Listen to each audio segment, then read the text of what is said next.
ওয়ালাইকুম আসসালাম। কেমন আছেন আপনি? আলহামদুলিল্লাহ। তোমার বাবা আছে? আর একটু জোরে বলো, আছে বাবা?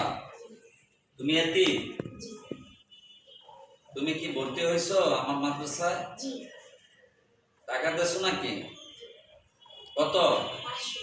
500 টাকা দিয়ে ভর্তি। 500 টাকা ভর্তি চলে হুজুর এই যুগে? 500 টাকা কোনো ভর্তি নাই। আমার ফ্ল্যাটের ভাড়া দেয় 25,000 টাকা মাসে। আর তোমার থাকা খাওয়া কি ফ্রি? টাকা নিনে কি আমরা?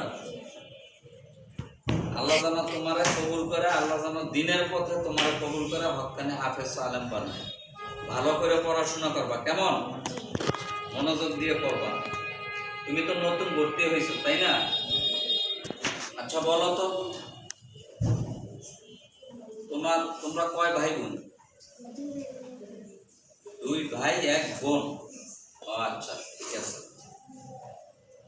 ভালো করে লেখাপড়া করবা, মনোযোগ দিয়া মানুষের মতো মানুষ হবা, বড় আলেম হবা। আল্লাহ যেন তোমার কবুল করে, মনোযোগ দিয়ে পড়াশোনা করবা, ঠিক আছে? যাও, কোনো সমস্যা কোনো কিছু হইলে আমাকে বলবা। আর এই হাফেজ সাহেব আছে, হাফেজ সাহেবকেও বলবা, ঠিক আছে?